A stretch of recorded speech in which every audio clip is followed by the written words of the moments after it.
সিনেমায় বহুবারই দেখা গেছে মানুষ বনাম রোবটের সংঘর্ষ। তবে এখন আর সেটা শুধু পর্দার কল্পকাহিনী নয়, প্রযুক্তি ও কৃত্রিম বুদ্ধিমত্তার দ্রুত উন্নতির ফলে সেই কল্পনার রূপ নিচ্ছে বাস্তবে।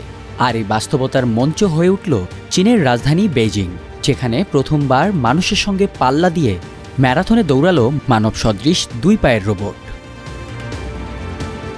21 কিলোমিটার দীর্ঘ এই হাফ ম্যারাথন অনুষ্ঠিত হয় বেইজিংয়ের রাষ্ট্রীয় পৃষ্ঠপোষকতা প্রাপ্ত হাইটেক শিল্পাঞ্চল ই-টাউন এলাকায়, যেখানে অংশ নেয় বিভিন্ন বিশ্ববিদ্যালয়ে, গবেষণা প্রতিষ্ঠান এবং প্রযুক্তি সংস্থার প্রতিনিধিরা। তবে শুধু মানুষই নয়, ড্রয়েড বিভিপি, নিউটেক্স রোবোটিক্সের মতো সংস্থাগুলোর মোট 21টি মানুষের আদলে তৈরি রোবটও অংশ নেয় এই ম্যারাথনে, যা নজর কেড়েছে গোটা বিশ্বের।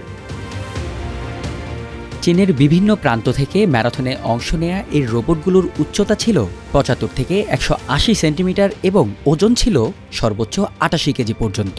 কিছু রোবট ছিল নারীর অবয়বে বানানো, সেটি আবার হাসতে বা চোখ টিপতেও পারত। অনেক রোবটকে জুতো পরেও দৌড়াতে দেখা যায়।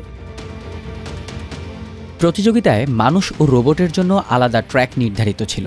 কিছু রোবট দৌড়েছে স্বয়ংক্রিয়ভাবে, আবার কিছু রোবট পরিচালিত হয়েছে প্রশিক্ষকদের রিমোট নিয়ন্ত্রণে, কারণ অনেক রোবটই দৌড়ের মাঝপথে পড়ে যাচ্ছিল বা ব্যাটারির অভাবে থেমে যাচ্ছিল। এমন পরিস্থিতিতে প্রশিক্ষকরা তাদের তুলে দাঁড় করিয়েছেন এবং প্রয়োজনে ব্যাটারিও পাল্টে দিয়েছেন।